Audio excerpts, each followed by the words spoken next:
Sonda demək olar ki, müəllimlərin əksəriyyətinin problemləri olur. Deduction ümumiyyətlə nə deməkdir? Baxın, deduction məntiqi nəticədir. Məntiqi nəticə nə deməkdir? Tutaq ki, deyirik ki, kağız yanır. Kağız yanır və tutaq, kitab da kağızdandır, qəzet də kağızdandır, qəzet də yanır. Deməli, qəzet də yanır. Yəni, əlimizdə olan fakta əsasən bizim gəldiyimiz məntiqi nəticə, ehtimal. Və o ehtimalın da qəti ehtimal var. Qəti ehtimal nə deməkdir? Hardasa əminəm. Yəni, burada 100%-dən söhbət getmir, təxminən 100%, yəni 90%-ə qədər əminlik varsa və yaxud da, məsələn, daha az əminlik varsa, artıq burada modal feillərin digər formalarından istifadə olunur. Amma deduction deyəndə ilkin yada düşməlidir, must modal feili. Biz must modal feili haqqında adi, məsələn, digər mənalarını öyrənmişdik. Bilirdik ki, məcburiyyətdir, bu qəti məcburiyyətdir. İnkarda yenə də qəti məcburiyyətdir, amma inkar formada qəti qadağadır. Amma əgər deductiondan danışırıqsa, ehtimaldan danışırıqsa, burada birinci növbədə yada düşür must modal feili. Və must modal feilinin deductiondan danışanda bilmək lazımdır ki, bu indiki zamanda ola bilir və keçmiş zamanda ola bilir. Əsas nəyə yadımızda saxlayırıq müəllimlər? Sadə bir qaydanı. Biz bilirik ki, istənilən modal feildən sonra məstər gəlməlidir və bu məstər adətən tuzsuz olur, yəni feilin başlanğıc forması, ought to istisna olmaqla, modal ifadələrin demək olar ki, əksəriyyəti to ilə olur. Yəni, burada yadda saxlamaq lazımdır ki, modaldan sonra gələn nədirsə, bu məstərdir, infinitivdir. İndi bunu nə üçün deyirəm? Qabaqki izahlarda biləcəksiniz. Sadəcə sizə xəbərdar edirəm ki, bunu yadınızdan çıxartmayın. Məsələn, sadə bir şey. I can speak, I can go, I can wait. Yəni, məstərdən, modaldan sonra məstərin gəlməsi vacibdir. Bunu keçən dərslərdə demişəm. Testləri işləyəndə, əgər bir çətinliyiniz varsa, baxın görün, ən adi, bax bu quruluşa uyğun gəlirsə, məstərdən sonra, modaldan sonra tuzsuz məstər gəlirsə, həmən o quruluşu götürün. Yəni, mən demirəm ki, orada tapmaca tapın. Amma imtahandır. Bu imtahandan hər şey ola bilir. İnsanda, bilirsiniz də, imtahanda olmusunuz, atmosferi bilirsiniz, daxili həyəcanı bilirsiniz. Yəni, əsas məsələ bu imtahandan çoxlu bal yığmaq, yəni məqsədinə çatmaqdır. Və burada da ən əsas sizə deyirəm, bax, bu adi qaydanı izləyin, məstərdən sonra, modaldan sonra məstər gəlməlidir. Bunu yadınızda saxlayın, qayıdacam və izah edəcəm ki, bunu nə üçün dönə-dönə deyirəm. Aha, indi gəldik deduction'a. Deduction'da dedik ki, əgər mən bir şey haqqında hardasa əminəmsə, çox yəqin ki, deyə bilirəmsə, onda must'dan istifadə edirik. İndi məsələn, burada deyir ki, Emily must have a problem. Deyir ki, yəqin ki, Emily'nin problemi var. Əlbəttə ki, burada yəqin ki, sözü yoxdur.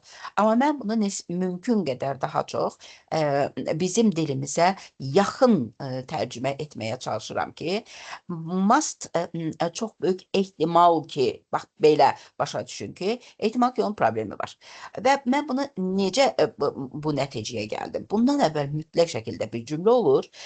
Məsələn, Emily yorğun görünür, Emily həyəcanlı görünür, Emily solğun görünür. Nəsə sizə bir işarə verir ki, siz bundan bir məntiqi nəticəyə gələsiniz. Gəlin digərlərinə baxaq. Məsələn, bax, bu if-lə başlayan, bax, bu hissiyə, mən də oxla göstərirəm. Bax, bu hissiyə fikir verin. Mən bayaq dediyimi, indi kitabdan sizə eynən hərfi tərcümə eləmək istəyirəm.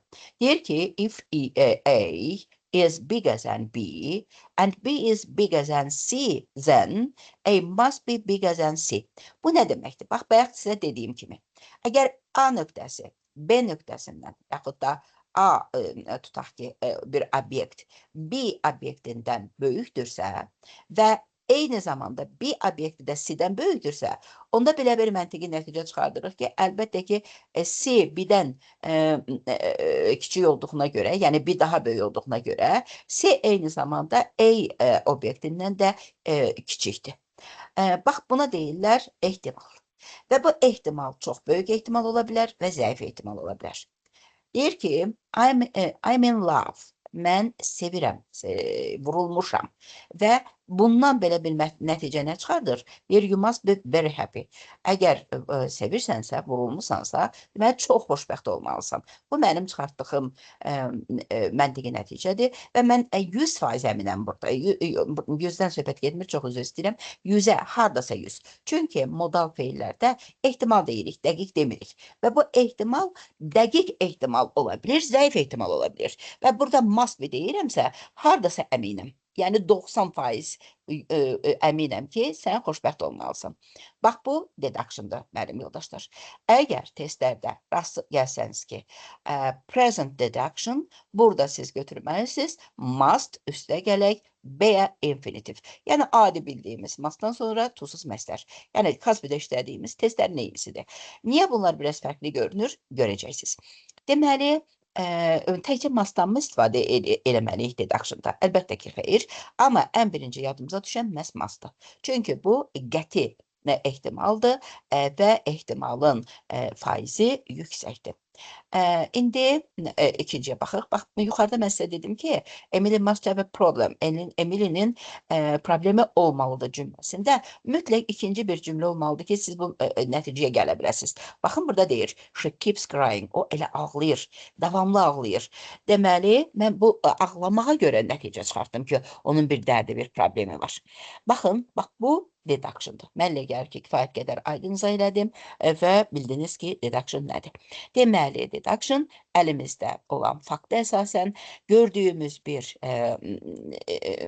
fakta əsasən gəldiyimiz ümumi məntiqi nəticədir və bu indiki zamana aiddirsə, burada must olacaq və mustdan sonra tuzsuz məsdər.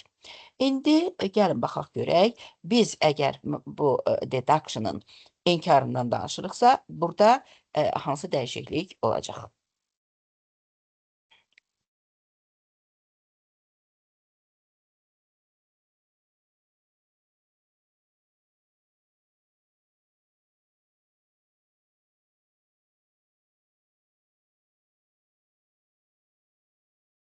Baxın, burada deyir ki, negativ. Negativ nə deməkdir? Bax, bayaqlarım əminliklə dedik ki, belə bir şey ola bilər, çünki əlimizdə fakt var idi və ondan bir nəticəyə gəldik.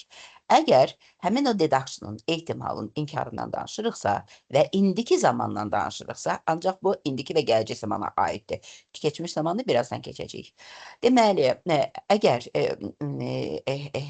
deduction'ın, yəni ehtimalın inkarından danışırıqsa, burada can'dir və inkar formada. Deyir ki, it can't be Emily. Bu mümkün deyil ki, Emily olsun. Bu Emily ola bilməz. Burada mustn't be deyə bilmərik. Mustn't be ümumiyyətlə deduction'da işlədilmir. Bu deduction mənasını vermir. Mustn't ola bilməz. Yəni, prohibition, qəti qadağa kimi işlədilir və deduction'da ancaq biz, məsələn, əgər deyiriksə, it can't be, it must be Emily, onun inkarı it can't be Emily'dir. Yəni, əgər indiki zamanda bir ehtimalınız varsa və həmin ehtimalınız mənfi cümlədə ifadə edirsinizsə, bu mütləq şəkildə can'dir. Məsələn, gəlin baxaq, deyir ki, it must be nice to be bu başqa şeydir, buna baxaq. It can't be Emily at the door. Ola bilməz ki, qapıdakı Emily olsun. She's in Ireland. Baxın, siz əminsiniz, bilirsiniz, əlinizdə bir sübutunuz var ki, Emily İrlandiyadadır və ona görə də qapını döyən adamın Emily olması mümkün deyil. Və bu mümkün deyilsə, bu ehtimalı qəti şəkildə əminsiniz ki, bu Emily ola bilməz. Bunu ancaq kəndlə ifadə edirik. Baxın, burada deyir ki, it mustn't be Emily demək olmaz. Çünki must inkarda deduction mənasını ifadə etmir. O ancaq qəti qadağa mənasını ifadə edir. Deməli, deduction'ın inkarı indiki zamanda kənddir. Amma indi gəlin bu cümləyə baxaq. Deyir, it must be nice to be a cat. Mustn't it? Baxın, bu bir disjunctive question'dır. Yəni, ayrıcı sual cümləsidir. Ayrıcı sual cümləsində isə bu deduction elə olduğu kimi işlədilir. Ona görə də bunu qarışdırmayaq, yadımızda saxlayaq ki, əgər ayrıcı suallardan danışırıqsa, ayrıcı sualların deduction'ında must olduğu kimi işlədilir. Deyir ki, pişik olmaq gözəl olmalıdır. Yenə bu mənim bir ehtimalımdır. Və bunun əgər disjunctivini yaradırıqsa, özü ilə də, yəni mustn't it, yəni can't demək olmaz. Yadımıza saxlayırıq. Sadəcə olaraq disjunctive questionlarda məhz must'ın özü ilə də deməli, sual forması düzəldilir. Deməli, öyrəndik, bu günlərimdə öyrəndik və bu çox vacib bir şeydir, yadımızda saxlayırıq.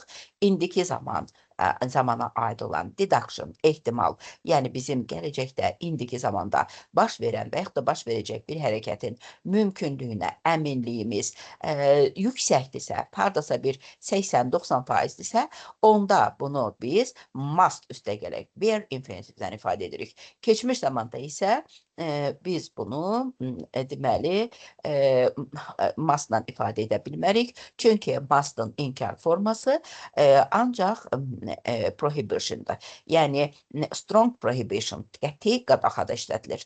Ancaq deməli deduction'ın inkarı indiki zamanda kəmlə ifadə edilir. Bunu yadımızda saxlayırıq və keçirik 3-cü qaydaya. 3-cü qaydada gəlin baxaq nədir? Deməli need və yaxud da needn't, doesn't have to. Bu nə deməkdir? Məsələn, hər hansı bir işin icrası vacibdirmi? Çox vaxt bu suallara belə bir cavab verilir.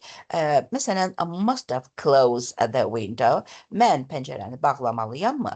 Yəni, bu vacibdirmi? Əgər mən burada no, you needn't, no, you don't have to deyirəmsə, bu deməkdir ki, bu zərurətin olmaması. Xeyr, ehtiyac yoxdur, lazım deyil. Deməli, yenə deyirəm, need not, needn't və yaxud da don't have to, doesn't have to bu zərurətin olmaması.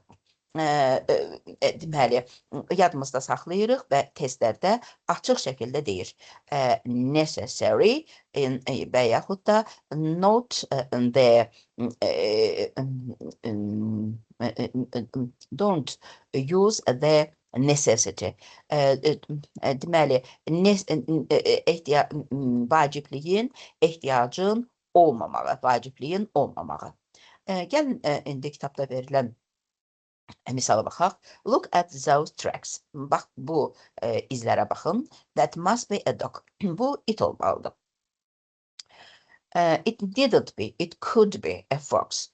Yox, olmaya da bilər.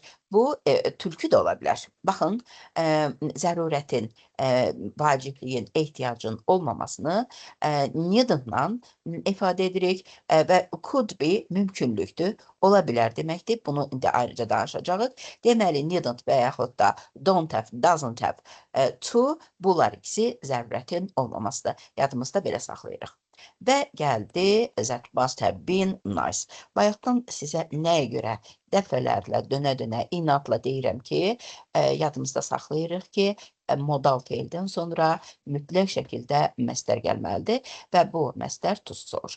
Yaxşı, indi gəlin bu qaydaya baxaq. We went to Rome last month. Keçən ay Romaya getmişdik.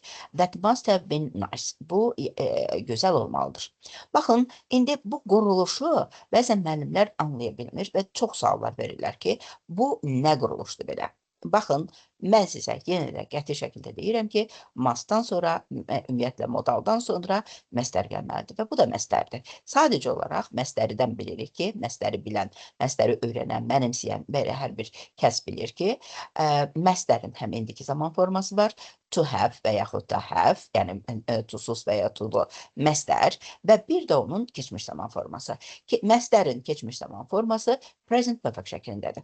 Və belə yadımızda saxlayaq. İstənilən modaldan olandan sonra present perfect'in işləməsi həmin modalın keçmiş zamana aid olduğunu göstərir. Bax, beləcə yadımızda saxlayaq. Əslində isə bu yenə də məstərdir, sadəcə məstərin perfect formasıdır.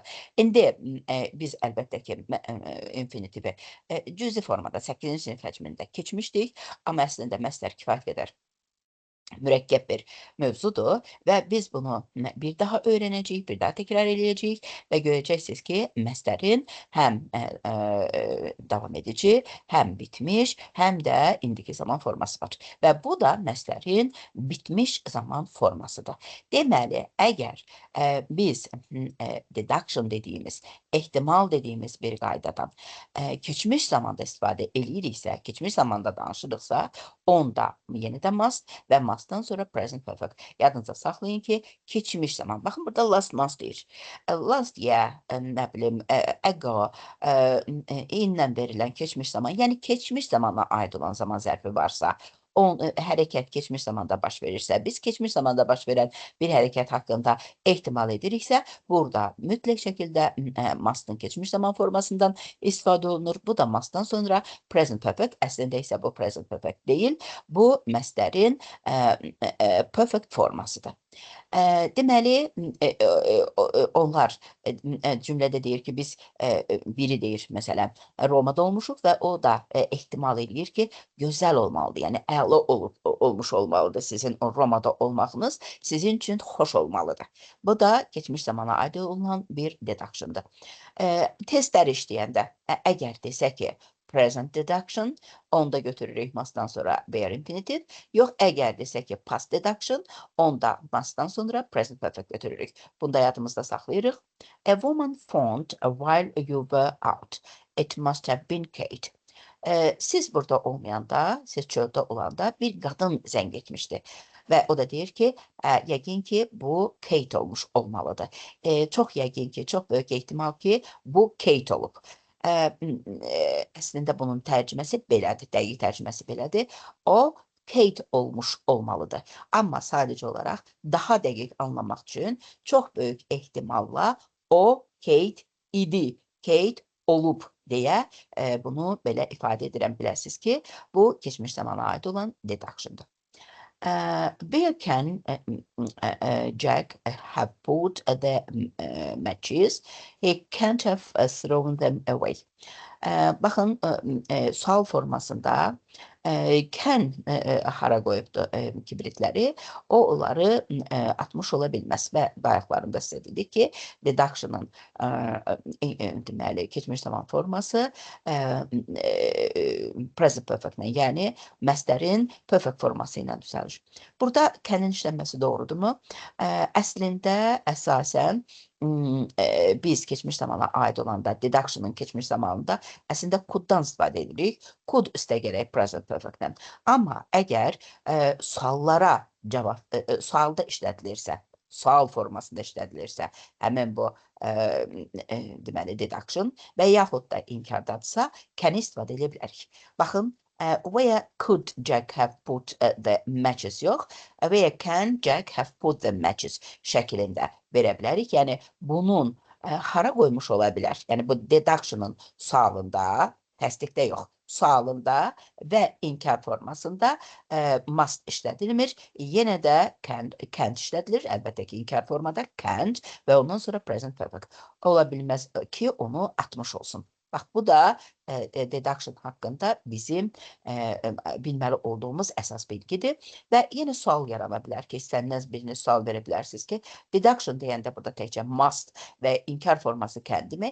Xeyr deyil. Burada must'ın əvəzinə should-dan da istifadə etmək olar, have to-dan da istifadə etmək olar. Hətta indi bunun haqqında danışacağım. Sadəcə olaraq onlar must'a nisbətən zəifdirlər. Yəni, deduction'ın indiki zaman formasında should-dan sonra bare infinitive, bitmiş zaman isə keçmiş zamana aid olanda işlədilir.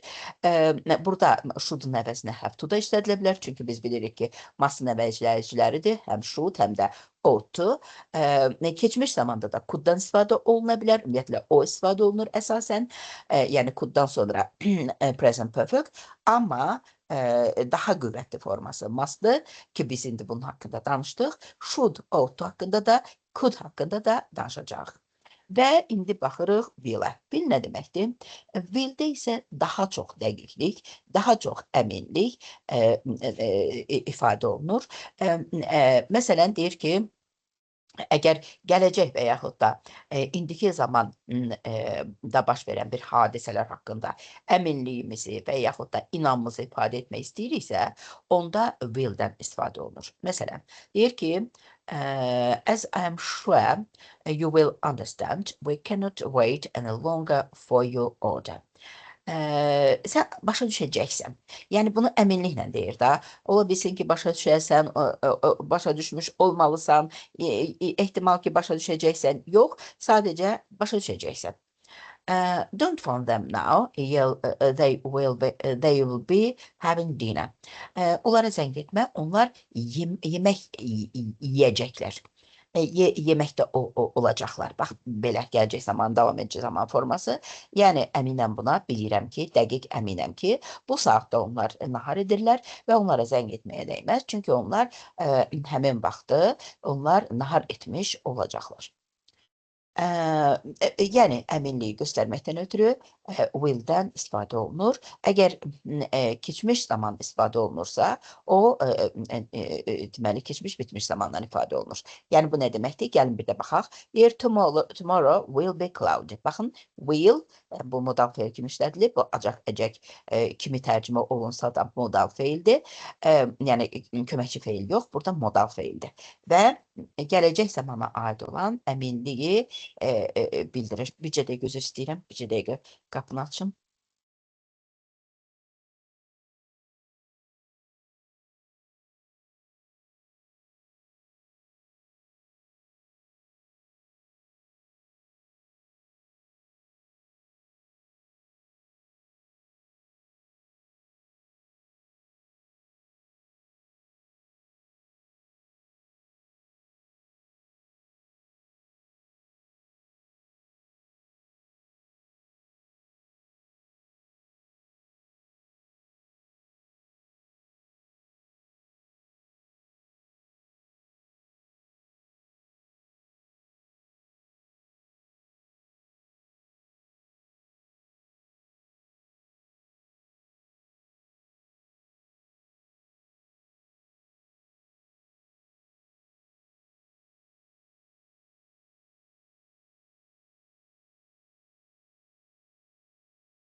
Aha. Deməli, will-lə görürsünüz ki, bare infinitiv, yəni tuzsuz məstər gəlir və bu əminlikdir. Sabah buludlu olacaq və biraz yağış olacaq, yağışlı olacaq. Əgər keçmiş hadisələr haqqında danışırıqsa, yenə də mən sizə dedim, hər hansı bir modaldan sonra present perfect quruluşunu görürüksə, deməli, bu modalın keçmiş zamana aid olması deməkdir. Dear sir, you will recently have received a form. Bu yaxınlarda bir forma almışsınız. We can't go and see them now. They'll have gone to bed. Biz indi gedib onları görə bilmərik, çünki onlar yatmış olmalıdırlar, yatmağa getmiş olmalıdırlar. Deməli, yenə də görürsünüz ki, indiki zamana aid olanda əgər bir qətillik, əminlik, yəni mən bunu bilirəm də, mən əminəm ki, belədir. Burada bir inam, bir dəqiqlik var, bir yerindən ifadə olunan da cümlələr və əgər indiki zamana aiddirsə, bax deyir, yaxud da gələcəyə. Tomorrow will be deyir, çünki hərəkət gələcək zamana aiddir. Amma they will have gone to bed. Onlar artıq yatmış olmalıdırlar, yatmağa getmiş olmalıdırlar. Yəni, hərəkət keçmiş zamana aid olanda istənilən modaldan sonra məstərin bitmiş zaman forması və yaxud da belə yadda saxlayaq rahat olmaq üçün modal üstə gələk present perfect bu hərəkətin keçmiş zamana aid olduğunu göstərir. Və bir də bilmək lazımdır ki, hərəkət əgər yəni indiki zamana aid olan nəqli cümlələrlə ifadə olunursa, bu zaman bir qayda ifadə olunur, bir qaydadan istifadə olunur. Hərəkət əgər vasitəli və yaxud da vasitəsiz nitqdədirsə, onda yenə də qaydalar dəyişir. Məsələn, deyir ki, I felt, mən hiss edirdim nəyi? Və yaxud da I know, do you know, I said, yəni əgər vasitəsiz nitqdirsə, daha doğrusu vasitəli nitqdirsə, vasitəli nitqdə deməli must istifadə oluna bilir. Məsələn, fikir verin, deyir ki, I felt there must be something wrong. Mən hiss etdim ki, nəyi? Bax, görürsünüz, bu özlüyündə bir tamamlıq odaq cümləsidir. Həm də vasitəsiz nitqdir. Daha doğrusu vasitəli nitqdir. İndi yadımızda saxlayaq. Biz dedik ki, əgər əminlik varsa, inam varsa, onda will müdafiə ilə istifadə olunur. Əlbəttə ki, willdir, shoulddur, sonra shalldir. Bunlar bilirsiniz ki, ikinci dərəcəli müdafiələrdir. Birinci dərəcəli müdafiələr haqqında biz ətraflı danışmışdıq, amma bunlar ikinci dərəcəli müdafiələrdir. Və bunlardan nətər istifadə elədik? Dedik ki, willdən əminlik və inam varsa, onda istifadə olunur. Amma əgər vasitəsiz nitqdən söhbət gedirsə, onda, yəni indirect speechdən söhbət gedirsə, burada must'ın özündən istifadə oluna bilir, əminlik və inam mənasında. Mən hiss etdim ki, nəysə burada bir yanlışlıq olmalıdır. Bax, bu mənada işlənilir, olmalıdır, var. Bax, bu mənada. Mən sizə yuxarıda dedim ki, deduction'da adətən must'dan istifadə olunur və indiki zamanda və keçmiş zamanda. Amma should ola bilərmi və yaxud da ought ola bilərmi? Bəli, ola bilər. Sadəcə olaraq nisbətən should və yaxud da ought bir qədər zəifdir. Məsələn, Anna must be at home by now. Baxın, indi görün nə deyir? I'm certain she is at home. Əminəm, o evdədir. Yəni 100% olmasa da 90% mənim əminliyim var ki, o evdədir. İndi gəlin görün bunu should-la desək nətər olur?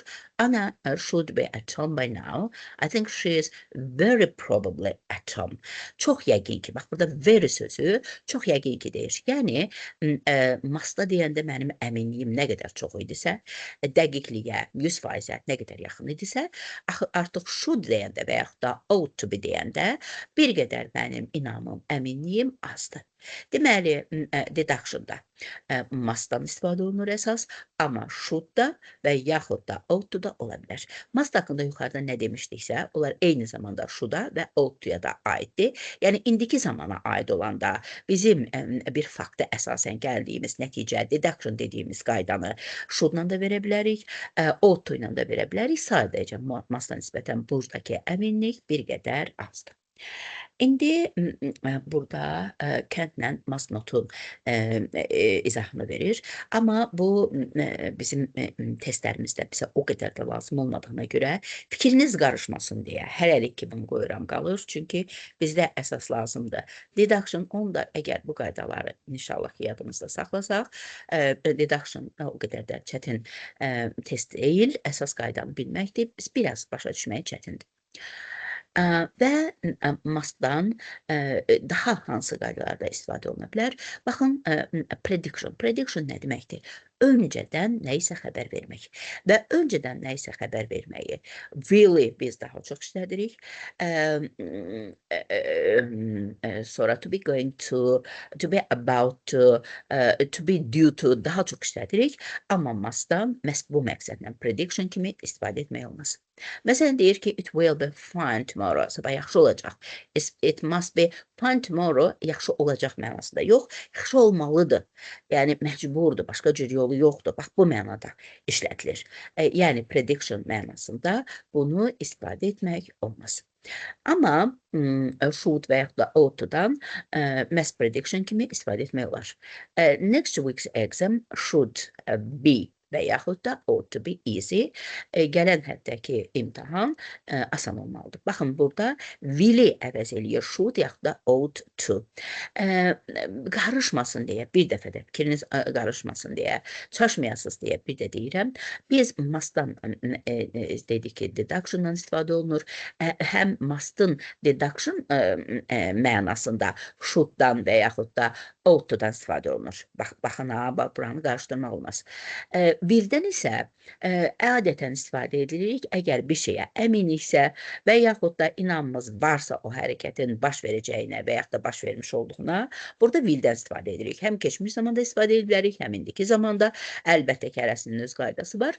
Will'dən biz prediction, yəni öncədən bir hadisə haqqında xəbər verməkdə də istifadə edə bilirik. Burada biz must'dan qətiyyən istifadə edə bilmərik, amma should necə ki, deduction'da must əvəz edir, eyni zamanda prediction, yəni öncədən hansısa bir xəbər vermədə də, bu mənada da should həm də ought to will'i əvəz edə bilir. Bunlar ayrı-ayrı qaydalardır.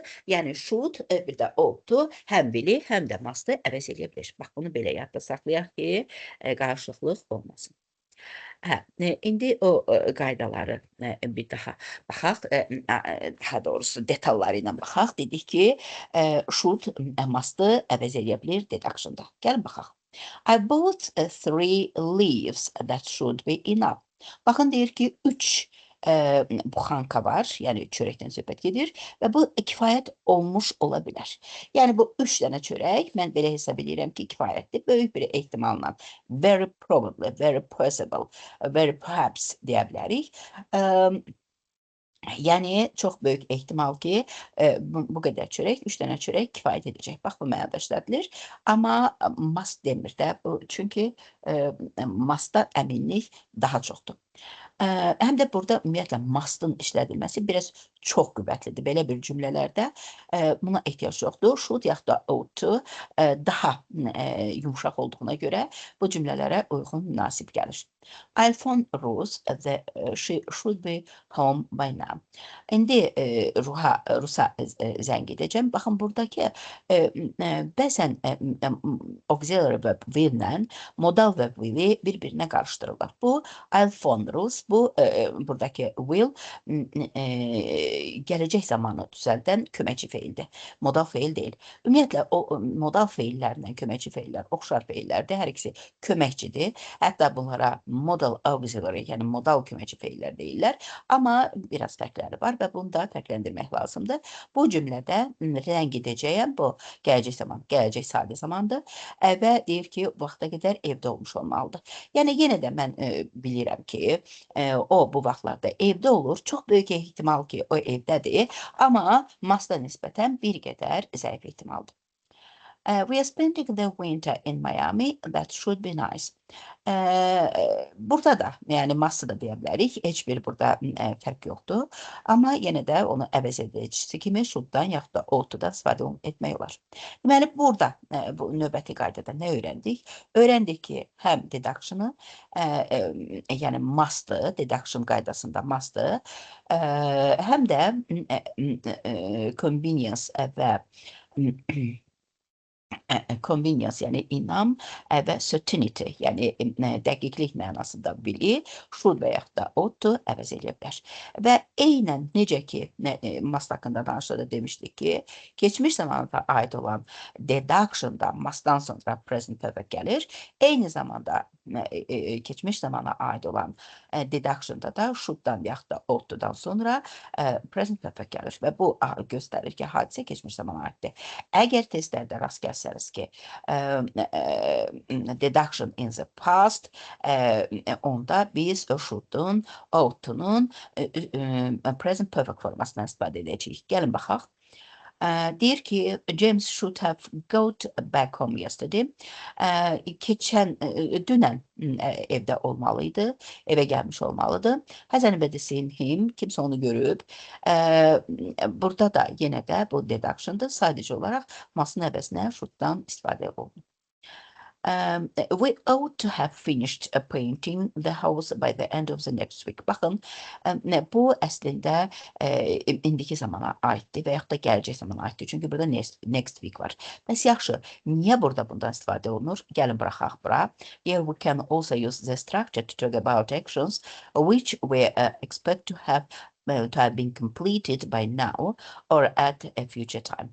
Əgər indi və yaxud da gələcəkdə, baxın bura diqqət edin, tamamlanmış hərəkətlərdən bəhs edilirsə, tamamlanmış hərəkətlərdən, onda həmin bu strukturdan, yəni should üstə gərək present perfect, ought üstə gərək present perfect qaydasından gələcək zamanda da istifadə etmək olar. Sadəcə burada məhz həmin zamanda qədər tamamlanmış hadisələrdən, tamamlanmış hərəkətlərdən bəhs edilir. Bunu fərqləndirməyə bacarmaq lazımdır. Deyir ki, 10 o'clock, 10'dur. She should have arrived at her office by now. I'll try calling her. O indiyə qədər ofisə çatmış olmalıdır. Çalışacağım ona zəng eləyim. We ought to have finished painting the house by the end of the week. Biz evi rəngləməyi həftənin sonuna qədər bitirmiş olacağıq. Baxın, hər iki cümlədə indiki və yaxud da gələcək bir zamanda artıq tamamlanmış hərəkətdən bəhs edir və belə bir hərəkətlər olanda, tamamlanmış hərəkətlərdən bəhs edəndə məhz bu strukturdan istifadə etmək olar. Yəni, should və yaxud da have to üstə gərək present perfect qaydasından istifadə etmək olar. Gələcək zamana aid bir şərtlə ki, həmin hərəkətlər gələcəkdə və yaxud da indiki zamanda tamamlanmış olmalıdır. Tamamlanmış hərəkətlərdən bəhs edilməlidir. Be supposed to. Bu da elə must'ın əvəzləyicisidir. Ehtimal olunur, gözlənilir, bax bu mənalarda işlənilir. Deyir ki, cats are supposed to be afraid of dogs, but ours isn't. Pişiklərin itlərdən qorxması güman edilir, hesab edilir. Yəni, belə hesab olunur ki, pişiklər itlərdən adətən qorxur, amma bizimki yox. Bax, to be supposed to, must'ın, should'un, oughtunun əvəzləyicisidir. Bill was supposed to get back home yesterday. Dünən Tomun evə getməsi güman edilirdi. Belə hesab olunurdu ki, dünən Bill evə qayıtmış olmalıdır. Deməli, bütün bunlar hamısı nədir? Bütün bunlar hamısı deduction'dır və yadda saxlamaq lazımdır ki, burada daha çox istifadə olunan deməli, must'dır, amma digər, bax, bu danışdıqlarımız da bunların əvəzləyiciləridir. Nisbətən zəifdir, təkcə məsələ zəiflikdə deyil, hər bir cümlədə yerini düşməyi, daha gözəl alınmağı, səslənməyi var. Və mümkünlük, şans, mümkünlük. Bunlar da məsələn mümkündür ki, ola bilər ki, belə bir şans var, belə bir ehtimal var. Yəni ehtimal deməyək çünki qarışdırarıq. Yəni possibility, mümkünlük mənasında işlədilir. May, might və could. May daha çox ehtimal olunanda, might nisbətən ehtimalımız zəif olanda, əminliyimiz daha doğrusu zəif olanda, could isə hər iki halda işlədilə bilir. Ümumiyyətlə, might həmişə may'in, could isə həmişə can'in keçmiş zaman forması deyil. Bu formalar, yəni bu modal feillər, indiki və gələcək zamana da aid ola bilər. İndi gəlin baxaq. We may go climbing at the Alps next summer. Gələn ay biz ola bilsin ki, mümkündür ki, Alpa gedək, gələn yay. Deməli, bu bir possibility, mümkünlükdür, possibility or chance. Yadınızda saxlayın, testlərdə belə soruşurlar. Və bunu possibility'ni ilə göstərir və burada ehtimal çoxdur. Haradasa bir, məsələn, may deyirsə, bu əminlik olmadığına görə, mümkünlük olduğuna görə, əminlik burada 50% ola bilir. Əgər mən bunu may ilə yox, might ilə desəm, might keçmiş zamana aid olmur. Sadəcə olaraq bu possibility'nin faizinin 50 yox, məsələn, 25% olduğunu göstərir. Yenə deyirəm, müəllim yoldaşlar, biz öyrəşmişik ki, abituriyent qaydasında mənasında və yaxud da orta məktəbdə might, may'in, could isə can'in keçmiş zaman formalarıdır. Amma həm might, həm could indiki zamanda da istifadə oluna bilər. Məsələn, əgər possibility, mümkünlükdən və yaxud da şansdan danışırıqsa, may deyəndə həmin bu mümkünlük 50%-dirsə, buna inam, might deyəndə və yaxud da could deyəndə bu mümkünlüyün faizi bir qədər az olur. Və indi o birisine baxaq. I think Labour are going to win. Labour bir komandanın adıdır. Deyir ki, mən düşünürəm ki, Labour udacaq. You may be right. Haqlı ola bilərsən. Ola bilər. Yəni bu mənada mümkündür. Bu mənada işlədilir. Və buradakı yenə də ehtimal, yəni inam 50%-dir. Daniel might phone if he does, ask him to rank later. Burada might deyəndə ola bilsin ki, bəlkə orada may-yə nisbətən zəifdir, amma yenə də indiki və yaxud da gələcək zamanda işlədilir. Ola bilsin ki, Daniel zəng eləsin, bax, etmiş olsun yox, keçmiş yox. Məhz indiki və yaxud da gələcək zamandan. Əgər eləsə, onda denək ki, biraz sonra zəng etsin.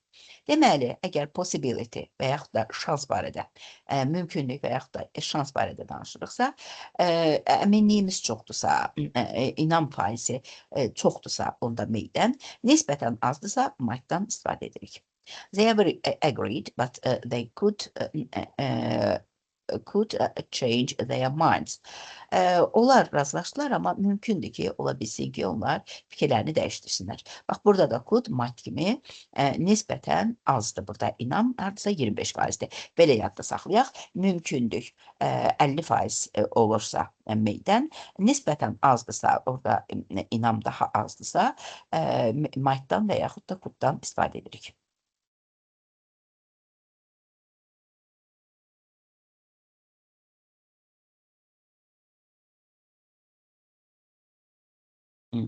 Çox vacib bir şey. Testlərdə rast gəlirik. İndi time işləyəndə görəcəksiniz.